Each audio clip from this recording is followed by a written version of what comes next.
নমস্কার বন্ধুরা, শুভ দুপুরে শুভেচ্ছা ও ভালোবাসা। তোমাদের ঝুমা দিদিভাই ছোট্ট একটা মিনি ব্লগ নিয়ে চলে এসছে। এই যে দেখুন, এখানে হচ্ছে গরম গরম ভাত, এখানে রয়েছে শাক, মূলো শাক ভাজা রসুন পেঁয়াজ দিয়ে কাঁচা লঙ্কা দিয়ে, আর রয়েছে এখানে আমার প্রিয় আজকে খাওয়া রয়েছে এই যে আলু ভাজা পেঁয়াজ লঙ্কা দিয়ে আলু ভেজেছি। এখানে রয়েছে পাঁচমিশালি সবজি,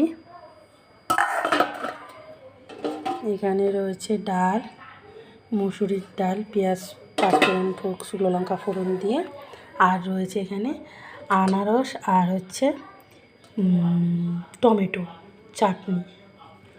অল্প আনারস ছিল আর একটু দুটো টমেটো মিশিয়ে চাটনি করেছি, খেতে কিন্তু ভালো হয়েছে বন্ধুরা।